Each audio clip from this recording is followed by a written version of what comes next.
안녕하세요. 사연을 부탁해입니다. 오늘의 사연을 소개하겠습니다. 우리 집은 남아 선우사상이 뿌리 깊게 박혀있던 곳입니다. 그게 어느 정도였냐면 말이죠. 평범한 저녁 시간 밥상 위로 수저 부딪히는 소리만 울리던 그때 오빠가 숟가락을 든 채 저를 향해 턱짓을 했습니다. 야, 물 좀 갖고 와봐. 오빠가 마실 물이니까 직접 가져다 마셔. 제 입에서 그 말이 채 끝나기도 전이었습니다. 아버지의 고함이 식탁 위를 뒤흔들었어요. 오빠가 우리 집 장손인데 어디서 그따위로 말을 해. 얼른 갖다 줘. 어릴 적부터 그랬습니다. 무엇이든 오빠가 우선인 집이었으니까요. 물컵을 내려놓으며 삭혀야 했던 말들이 목 끝까지 치밀어 올랐지만 소용없는 일이라는 걸 이미 너무나 잘 알고 있었습니다. 만약 제가 소란이라도 피우면 그 모든 분노의 화살은 어김없이 엄마에게로 향하곤 했으니까요. 살면서 수없이 들었던 말이 있었는데요. 넌 여자니까 무조건 오빠한테 양보해라. 여자는 시집가면 그만이니까 챙겨줄 필요도 없어. 오빠가 대단히 잘하는 것도 없었습니다. 공부를 특출나게 잘한 것도 아니고 그렇다고 효도를 한 것도 아니었어요. 그저 장남이고 장손이란 이유 하나만으로 언제나 귀한 대접을 받았습니다. 명절마다 할머니는 오빠의 볼을 어루만지며 감탄하셨어요. 아이고, 우리 손자는 하품하는 것도 어쩜 이렇게 예쁠 수가 있냐. 어디 하나 안 이쁜 구석이 없다니까. 오빠는 하품만 해도 칭찬을 받았습니다. 그 시간 저는 주방에서 쉴 새 없이 손을 놀려야만 했어요. 오래전부터 명절이나 가족 모임 때면 일은 온전히 엄마와 제 몫이었으니까요. 민영아, 얼른 와서 사과 좀 깎아봐라. 주방에서 음식을 만들다가도 아버지의 지시가 떨어지면 즉시 몸을 움직여야 했습니다. 조금이라도 굼뜨면 어김없이 핀잔이 날아왔어요. 내가 이래서 지집 애들은 마음에 안 든다는 거야. 그렇게 느려 터져서 시집이나 가겠어. 어디 가서 부모 얼굴에 먹칠할 생각하지 말고 빨리빨리 움직일 생각해. 밥을 먹을 때조차 서러움을 삼켜야 했습니다. 명절상에 올라온 갈비찜은 저도 좋아하는 음식이라 무심코 젓가락을 뻗었을 뿐인데 할머니의 눈초리가 매섭게 변했어요. 넌 지집애가 뭐한다고 고기를 그렇게 먹어대냐? 네 오빠 좀 먹게 그만 좀 먹어. 그 상황에서 오빠는 늘 얄밉게 한마디를 보태곤 했습니다. 야, 김민영, 너 그렇게 먹다가 디룩디룩 살쪄. 지금도 못생긴 얼굴인데 살까지 찌면 어쩌려고 그래. 할머니가 맞장구를 쳤어요. 그러게 말이다. 딸이라 그런지 지 엄마 얼굴을 쏙 빼닮았어. 영 정이 안 간다니까. 지 엄마도 예전부터 식탐이 많더니만 그것도 지 엄마를 쏙 빼닮았다니까. 순간 울컥 치밀어 오르는 것을 참을 수가 없었습니다. 저를 조롱하는 건 참을 수 있었지만 은근슬쩍 엄마 뒷담화를 하는 것만큼은 도저히 견딜 수가 없었거든요. 여기서 왜 엄마 얘기가 나와요? 저도 모르게 버럭 외치자 할머니가 괘씸하다는 듯 소리쳤습니다. 상황 판단 못하는 것도 지 엄마랑 똑같다니까. 내가 뭘 어쨌다고 큰 소리야. 엄마가 하루 종일 음식하고 일 다 하는데 맨날 엄마만 욕하잖아요. 다들 너무한 거 아니에요? 애미애비도 없는 사람 거둬줬으면 우리는 할 만큼 했는데 왜 난리야. 민영아, 그만하자. 엄마가 저를 말렸습니다. 사실 대학에 들어간 뒤로는 할머니 집에 가고 싶지 않았지만 엄마 때문에 억지로 발걸음을 옮길 수밖에 없었습니다. 그 자리에 저라도 없으면 할머니가 엄마를 더 심하게 구박할 게 뻔했으니까요. 명절이 끝나고 집에 돌아오자마자 엄마가 말을 꺼냈어요. 민영이랑 나는 마트에 좀 다녀올게. 아버지와 오빠는 마트라는 곳을 가본 적이 없다고 할 정도였습니다. 그런 잡일은 오롯이 여자인 엄마와 저만 하는 일로 정해져 있었으니까요. 그렇게 엄마는 마트를 핑계 삼아 저를 데리고 나오곤 했습니다. 그리고는 곧장 고깃집으로 들어갔어요. 할머니 집에서 갈비 못 먹게 해서 서러웠지? 너 혼자 다 먹어도 되니까 많이 먹어. 난 괜찮아. 우리 민영이도 갈비 좋아하잖아. 엄마가 괜찮지 않아서 그래. 얼른 많이 먹어. 엄마도 먹어. 엄마는 우리 민영이 먹는 것만 봐도 배부르니까 걱정하지 말고 많이 먹어. 그렇게 우리는 서로의 입에 고기를 넣어주며 잠시나마 행복한 시간을 보내다 집으로 돌아가곤 했어요. 돌이켜보면 그 상황에서 엄마 나름대로 최선을 다했던 게 아닐까 싶습니다. 그 생각이 들 때면 지금도 가슴 한구석이 저릿하게 아파옵니다. 시간이 흘러 제가 세무사 시험에 합격한 뒤로는 가족 모두 조금은 제 눈치를 살피기 시작했는데요. 세무사 시험에 합격하는 일이 결코 쉽지 않다는 건 그들도 알고 있는 듯 했습니다. 그토록 아끼던 오빠가 구급 공무원 시험을 포기한 뒤 중소기업에 들어가고 나서는 더더욱 제 눈치를 보게 되었어요. 물론 처음에는 그 문제로 집안이 발칵 뒤집어졌습니다. 대학을 졸업한 오빠가 구급 공무원 시험에서 계속 떨어지고 있던 중이었어요. 그 와중에 제가 세무사 시험을 보겠다고 하자 할머니가 비웃듯 말했습니다. 세무사 시험이 얼마나 어려운 건데 니까짓 게 세무사 시험을 봐. 공무원 시험도 어려워서 지금 우리 장손도 난리가 아닌데 니까짓 게 세무사 시험을 본다고? 지지배가 태양물 먹더니 간이 배 밖으로 나왔다니까. 그러게 내가 지지배는 대학 보내는 거 아니라고 몇 번이나 말했잖아. 괜히 설레발쳐서 좋을 거 하나 없으니까 쓸데없는 소리 하지 말고 지 옆에서 네 오빠 뒷바라지나 할 생각해. 할머니가 온갖 악담을 쏟아내자 아버지도 거들었습니다. 어머니 말씀이 맞습니다. 암탉이 울면 집안이 망한다는 말이 괜히 있는 말이겠어요. 당장 때려쳐. 그 순간 엄마가 두 사람을 향해 외쳤어요. 민영이가 돈을 보태달라고 하기를 했어? 뭘 했다고 난리예요. 알아서 한다고 하는데 다들 신경 쓰지 마세요. 이게 다 뿌식한 애미 너 때문에 그런 거 아니야. 네가 이렇게 싸고 도니까 민영이가 허영심에 쩔어 사는 거잖니. 부모도 없는 거 걷어줬더니 어디서 큰 소리야. 이래서 애매비 없는 걸 걷어주는 게 아니었다니까. 말문이 막힐 때면 할머니 입에서 어김없이 그 말이 튀어나오곤 했습니다. 그 말에 엄마는 기가 죽은 채 아무 말도 하지 못했어요. 돌이켜보면 평생을 그렇게 살다 보니 가스라이팅을 당한 게 아닌가 싶습니다. 다만 결정적인 순간에는 엄마도 참지 않고 할머니와 아버지를 향해 미친 듯이 달려들다 보니 잠시나마 두 사람이 눈치를 보곤 했어요. 엄마가 그랬던 적이 딱 2번 있었는데요. 제 대학을 앞두고 그리고 세무사 시험을 보겠다고 했을 때 죽기 살기로 두 사람에게 달려들었습니다. 그러다 보니 엄마를 위해서라도 반드시 시험에 합격해야만 했어요. 결국 2년 만에 세무사 시험에 합격했습니다. 그런데 합격 소식에 다시 한번 집안이 뒤집어졌어요. 우리 장손머리가 보통 머리가 아닌데 왜 자꾸 불합격하나 했더니 그게 다 민영이 저 지지배 때문에 그런다고 하지 뭐냐. 저게 지 오빠 오늘 다 빼앗아 간다는 거야. 생긴 것부터 표독스럽게 생겨서는 어디 할 짓이 없어서 우리 장손 운을 다 가져갈 수가 있어. 할머니가 집안이 떠내려가라 소리를 질러댔습니다. 그 뒤로는 명절에도 할머니 집에 가지 않았어요. 다만 세무사가 된 뒤로는 할머니와 아버지가 제 눈치를 보기 시작했습니다. 중소기업에 다니는 오빠에 비해 제 월급이 적지 않다 보니 예전처럼 함부로 대하진 않았습니다. 그러던 어느 날은 엄마에게 조심스럽게 말을 꺼냈어요. 엄마, 나 이제 세무사 됐고 하니까 아버지랑 이혼하는 건 어때? 그 집에서 그런 대우받고 살 필요가 뭐가 있어. 내 친구 엄마는 다시 공부해서 대학도 들어갔거든. 뭐?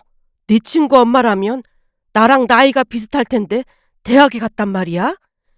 요즘은 엄마 나이 정도면 청춘이라니까. 하고 싶으면 다 하고 사는 세상이잖아.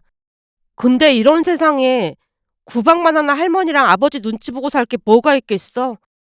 내가 볼 때 할머니랑 아버지는 세상에서 제일 비겁한 사람들이야. 그러니까 더 이상 그렇게 살지 말고 나랑 같이 살자. 몇 번이나 설득했지만 엄마는 선뜻 결정을 내리지 못했습니다. 그러던 어느 날은 엄마에게서 전화가 걸려왔습니다.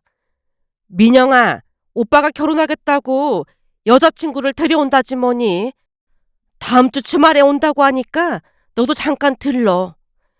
시험에 합격한 뒤 아버지와 부딪히고 싶지 않아 저는 따로 나와 살고 있었거든요. 아, 그래? 알았어. 금요일날 집으로 갈게. 엄마 혼자 음식을 준비할 게 뻔해 보였기에 전날 본가로 가기로 하고 전화를 끊었습니다. 시간이 흘러 주말이 되었고 새언니가 인사를 왔어요. 처음 본 새언니는 눈이 부실 정도로 환하게 웃고 있었습니다. 도대체 어떻게 만난 건지 새언니는 대기업에 다닌다고 했어요. 예쁜 데다가 집안까지 부유하다는 말에 우리 오빠 같은 사람이랑 굳이 결혼을 한다는 사실이 선뜻 이해되지 않았습니다. 하지만 상관하고 싶지 않았기에 그냥 분위기에 맞춰주고 말았는데요. 새언니가 돌아가고 난 뒤 저도 집에 간다고 하자 엄마가 배웅을 하겠다며 따라 나왔습니다. 잠시 카페에 들어가 마주 앉았어요. 아니, 아무리 봐도 새언니가 아까워 보이던데 대체 어떻게 만난 거래? 네 오빠가 얼굴은 멀끔하게 생겼잖아. 들어보니 네 오빠가 첫눈에 반해서 엄청 노력한 모양이더라고. 아까 새언니가 하는 말 들어보니 오빠 착한 거에 마음이 갔다고 하던데 나중에 결혼해서 문제 생기는 거 아닌지 모르겠어. 문제가 생기다니? 그걸 몰라서 물어? 결혼하면 보나마나 할머니랑 아버지가 새언니 대하는 게 달라질 게 뻔하잖아. 시간이 지날수록 엄마랑 나한테 했던 그대로 하겠지. 그럼 새언니가 가만히 있겠냐 그 말이야. 그래도 결혼까지 했는데 그냥 참고 살아야지 별 수 있겠어? 그건 엄마니까 그렇게 산 거지. 딱 보니 새언니가 대기업 다니고 집도 부자인 것 같던데 절대 참고 살진 않을걸? 내가 볼 땐 요즘 여자들 그렇게 만만하지 않거든. 그러니까 미리미리 오빠한테 당부해놔. 나중에 이혼하고 나서 땅을 치고 후회하지 말라고 말이야. 제 말에 엄마 표정이 굳어졌습니다. 하긴 요즘 세상에 누가 나처럼 이러고 살겠어. 당연하지. 엄마, 오빠 똑바로 교육 못 시키면 진짜 난리 날 수도 있어. 그것뿐만이 아니라 할머니랑 아버지도 단단히 교육시켜야 해. 아예 명절에 할머니 집에 같이 안 가는 게 좋을걸? 혹시나 할머니 입에서 지지배가 어쩌고 저쩌고 그런 말이라도 나와봐. 아주 끔찍하다 끔찍해. 저도 모르게 온몸을 떨고 있자 엄마 얼굴에 먹구름이 짙게 드리워졌습니다. 말을 한다고 해서 들을 사람들도 아니고 진짜 큰일이긴 하네. 엄마, 근데 그것도 오빠 팔자 아니겠어. 우선 엄마가 말해주고 안 되면 그건 어쩔 수 없는 일인 거야. 그러니까 너무 스트레스 받지 마. 몇 번이나 당부했지만 엄마의 얼굴은 여전히 어두운 그림자가 거치지 않았습니다. 그러던 어느 날은 두 사람이 결혼하기 전 우연히 새언니와 단둘이 대화를 나누게 되었어요. 결혼 전이긴 하지만 아가씨라고 불러도 되죠? 아, 네, 그럼요. 근데 요즘은 아가씨란 호칭 잘 안 쓴다고 하더라고요. 우리 세대는 그런 거 따진다고 하지만 그 호칭 하나 바꾼다고 세상이 확 변하는 것도 아니고 저는 그런 거 별로 상관하고 싶지 않더라고요. 아가씨란 호칭을 쓰는 게 잘못된 건 아니잖아요. 아, 그렇긴 하죠. 새언니는 생각했던 것보다 예민한 편은 아닌 듯해 보였습니다. 그러다 보니 우리 집 상황에 대해 말을 해야 할지 말아야 할지 고민이 되었어요. 잠시 망설이다가 조용히 입을 열었는데요. 미리 알고 있어야 한다는 생각이 들었거든요. 저기, 언니, 근데 혹시 가부장적인 집안에 대해 어떻게 생각하세요? 가부장적이라고 하면 어떤 걸 말하는 거예요? 왜 그런 거 있잖아요. 집안일은 여자만 해야 하고 그런 거요. 요즘은 남자만 바깥일을 하는 것도 아닌데 저는 그건 잘못했다고 생각해요. 새언니가 단호하게 대답했습니다. 그죠. 저도 그렇게 생각하긴 하거든요. 근데 우리 집이 그런 가부장적인 부분이 심한 편이에요. 혹시나 걱정돼서 말 꺼낸 거니까 잘 생각해 보세요. 잘 생각해 보라니요? 가부장적인 부분이 많은 집안이다 보니까 언니가 힘들 수도 있다 그런 말이에요. 그러니까 결혼 잘 생각해 보고 하는 게 맞을 것 같아서요. 미리 말해줘서 정말 고마워요. 그건 제가 알아서 할게요. 근데 저도 만만치 않아서 그냥 참고만 있는 성격은 아니라서요. 새언니가 당당하게 말했습니다. 그동안 새언니한테 결혼 전에 미리 말을 해줘야 하는 거 아닐까 고민만 했는데 그렇게라도 말하게 돼서 다행이란 생각이 들었어요. 적어도 집안 상황에 대해 미리 귀뜸을 해줬다는 생각에 죄책감이 조금은 사라진 기분이었으니까요. 시간이 흘러 오빠와 새언니는 결혼식을 올렸습니다. 신혼여행을 다녀오고 난 뒤 들어보니 새언니가 이미 임신 중이라고 했어요. 나중에 알고 보니 저와 단둘이 대화했을 때도 아이를 가진 상태였다고 합니다. 한마디로 임신 중이다 보니 파혼보다는 오빠를 고쳐보기로 마음먹은 듯해 보였어요. 결혼 후 처음 한동안은 별다른 문제 없이 잘 지냈습니다. 또다시 시간이 흘러 오빠와 새언니가 결혼하고 첫 명절이 다가왔는데요. 평소라면 할머니 집에 가지 않았겠지만 엄마에게서 전화가 걸려왔습니다. 민영아, 전에 네 말 듣고 내내 걱정이 되길래 며느리한테 명절에 참석하지 말라고 했거든. 근데도 굳이 참석하겠다고 하지 뭐니? 새언니가 오겠다고 하는데 딱히 말릴 필요 뭐가 있겠어. 지금 홀몸도 아닌데 왔다가 스트레스 받을까봐 그렇지. 전에 새언니랑 대화 나눈 적 있는데 그날 보니 새언니도 호락호락하지는 않은 것 같으니까 걱정 안 해도 될 것 같아.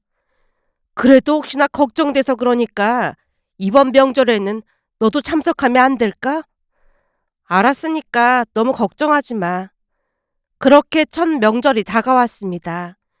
몇 달 사이 새언니 배가 제법 불러 있었어요.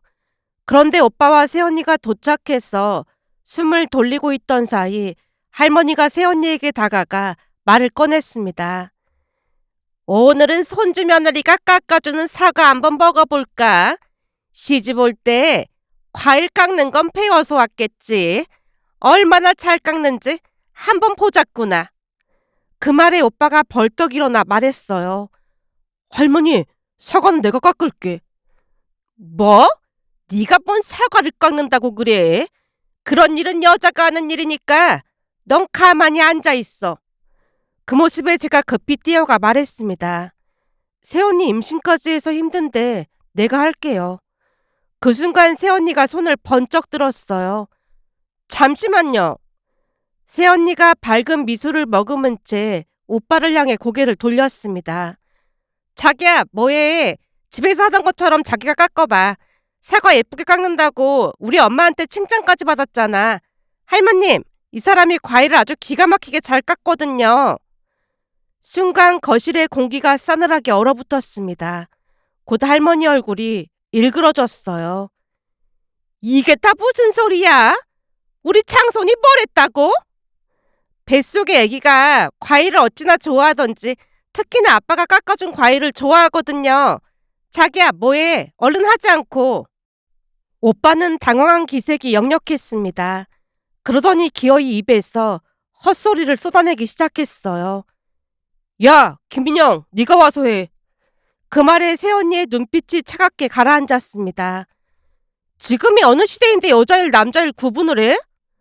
곧 집안이 발칵 뒤집어졌습니다. 할머니가 벌떡 일어나 소리를 질렀거든요. 뭐가 어쩌고 어째? 감히 우리 귀한 장손한테 사과를 깎으라고 시켜? 그것도 처가에서. 아버지도 질세라 고함을 쳤습니다. 너 보자 하니까 참 버르장머리가 없구나. 그 말에 힘을 얻었는지 오빠가 갑자기 기세등등해지더니 예전처럼 이죽거리며 입을 뗐어요. 그거는 얘 시켜. 우리 집에서는 원래 얘가 다 하거든. 오빠가 턱으로 저를 가리키며 말했습니다.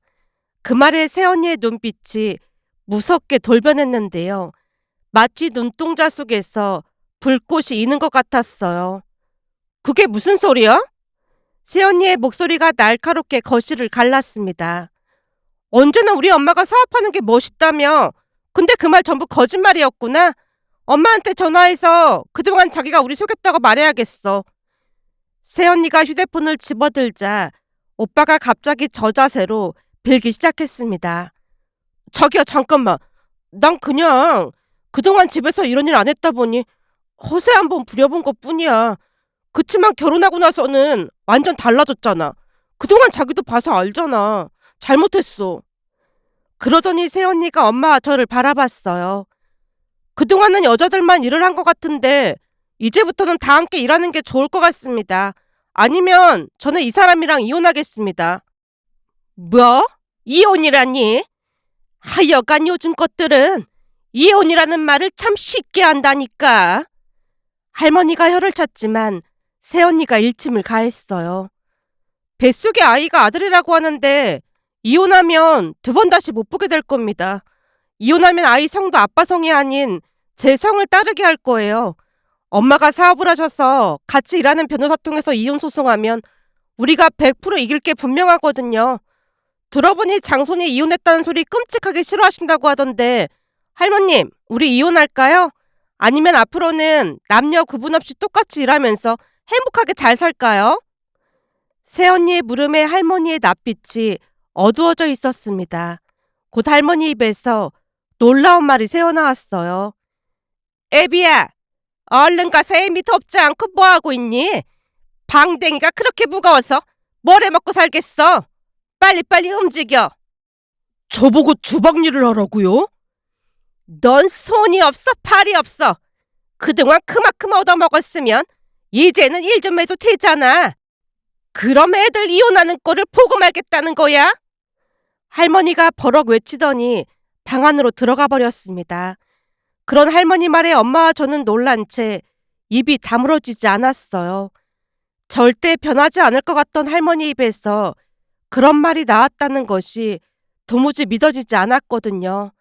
그날 아버지는 난생 처음 음식 만드는 일을 도왔습니다. 내내 앉아서 전을 부쳤거든요. 다행히 몇 번 알려주니 금방 익히긴 했어요. 평생 주방 근처에는 얼씬도 하지 않던 사람이 부침개를 뒤집는 모습이라니 그 광경이 낯설기만 했습니다. 명절이 지난 뒤 새언니에게서 전화가 걸려왔습니다. 아가씨, 그동안 고생 많이 했죠?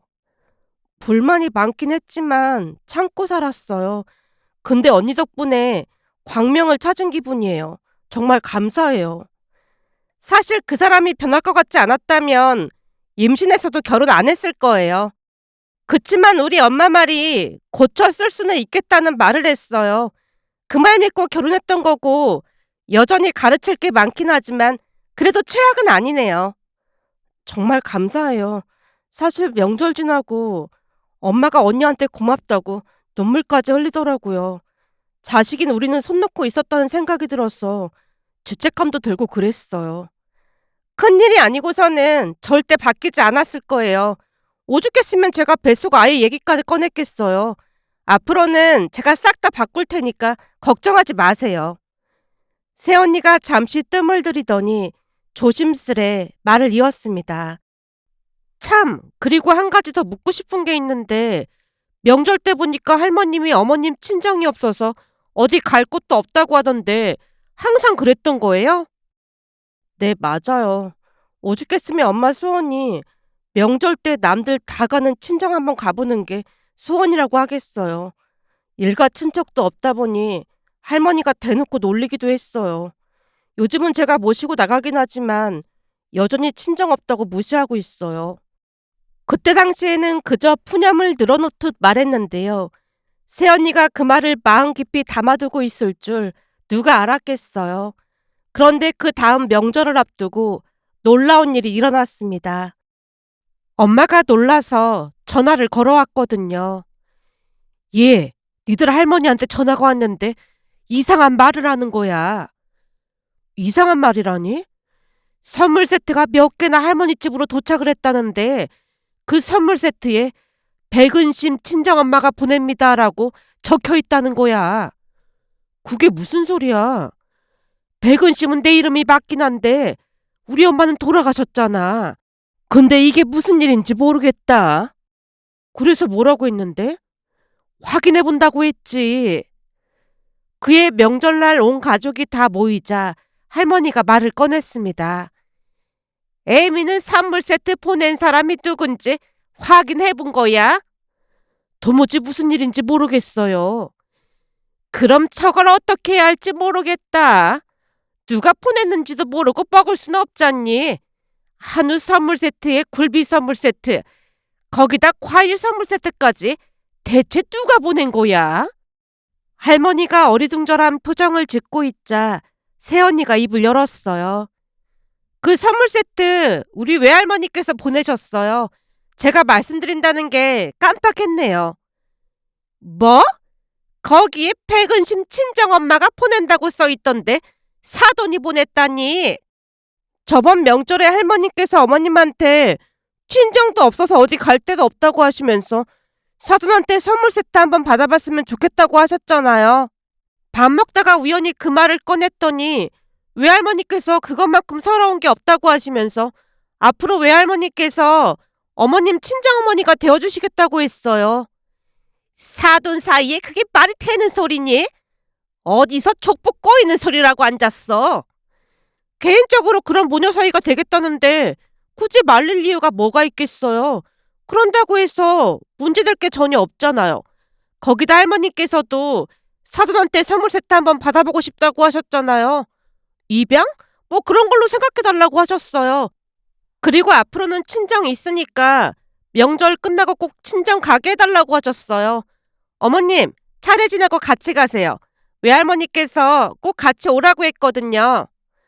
그 말에 엄마 눈에서 눈물이 비 오듯 쏟아졌습니다. 평생 한 번도 가보지 못했던 친정, 명절마다 남들은 다 간다는 그곳을 이제야 갖게 됐다는 사실이 굳게 닫혀있던 엄마 마음을 움직인 것 같았습니다. 하지만 차례를 지내고 엄마가 나갈 채비를 하자 할머니가 버럭 화를 냈습니다. 이러니까 네가 못 배웠다는 소리를 듣는 거야. 사돈이 오라고 했다고 거길 진짜 가게? 네가 거지야? 생각이 없어도 너무 없네. 그러니 평생을 애매비 없다는 소리를 듣고 살았지. 내가 그동안 괜히 그런 줄 알아? 그 순간 엄마의 목소리가 낮게 깔렸습니다. 여기 있어도 어차피 거지 취급받는데 뭐하러 여기 더 있겠어요? 뭐? 너 지금 뭐라고 했어? 그동안 사람 개무시하고 거지 취급한 건 어머님이잖아요. 지긋지긋한 집구석 이젠 안 올 테니까 그런 줄 아세요. 당신 미쳤어? 아버지도 나서서 외쳤지만 엄마도 더 이상 참지 않았습니다. 그래 미쳤다 미쳤어. 그동안 이런 미친 집구석에서 안 미친 게 이상한 거지. 이제 나한테도 친정 있는데 무서울 게 뭐가 있겠어. 당신하고 이혼하면 그만이니까 그냥 이참에 갈라서자고. 평소와는 전혀 다르게 엄마가 마구마구 소리를 지르자 할머니와 아버지가 크게 놀란 듯해 보였습니다. 수십 년간 고개 숙이고 살던 사람이 처음으로 등을 곧게 펴는 순간이었어요. 그 모습을 지켜보며 저도 모르게 가슴이 뜨거워졌습니다. 잠시 후 새언니를 따라 사돈 어르신 댁에 도착했습니다. 문을 열고 들어서는 순간 눈앞에 펼쳐진 광경에 숨이 멎는 듯 했어요. 진수성찬이 한상 가득 차려져 있었거든요. 마치 오랫동안 기다려온 딸을 맞이하듯 할머니께서 환한 얼굴로 우리를 반겨주셨습니다. 그 모습에 엄마가 다시 한번 눈물을 쏟았어요. 평생 단 한 번도 찾지 못했던 친정. 명절이면 남들은 당연하게 향하던 그곳을 엄마는 이제야 가게 된 것입니다. 그날 이후 엄마는 전혀 다른 사람이 되었어요. 아버지를 무섭게 몰아붙였거든요. 앞으로 사람 대접 안 해주면 난 이혼할 테니까 그런 줄 알아. 부모를 선택해서 태어날 수 있는 것도 아닌데 그따위 걸로 사람을 개무시하고 말이야. 그러고도 당신이 남편이야? 단 한 번이라도 남편 노릇한 적 있어? 당신이 안 변하면 나는 이혼할 생각이니까 단단히 각오해. 그날 이후 아버지는 변할 수밖에 없었는데요. 사돈 어르신이 엄마에게 일자리까지 소개해 주셔서 엄마는 다른 삶을 살기 위해 부단히 노력했거든요. 그런데 엄마가 일에 익숙해져 갈 무렵 아버지가 회사에서 쫓기듯 나왔기에 상황이 점점 더 기가 막히게 흘러갔습니다. 엄마는 바깥 일을 하고 아버지는 집안일을 하는 상황으로 완전히 뒤바뀌어 있었거든요. 하지만 사람은 적응의 동물이라고 했던가요. 다행히 아버지는 환경에 금방 적응해 갔습니다. 절대 이혼만은 막겠다는 굳은 의지가 엿보였으니까요. 며칠 전 엄마에게서 전화가 걸려왔습니다. 민영아, 며느리한테 전화가 왔는데 글쎄 이번 명절에는 사돈 어르신 모시고 여행을 다녀오라고 하지 뭐니. 사돈 어르신 그리고 안사돈이랑 여행 경비를 며느리가 다 대겠다고 하네. 진짜? 잘 됐네. 며느리가 할머니 집에 가서 음식 다 할 거니까 걱정하지 말라고 하는데 미안해서 발이 떨어질까 모르겠다. 나도 있잖아. 걱정하지 말고 다녀와. 그래도 될지 모르겠다.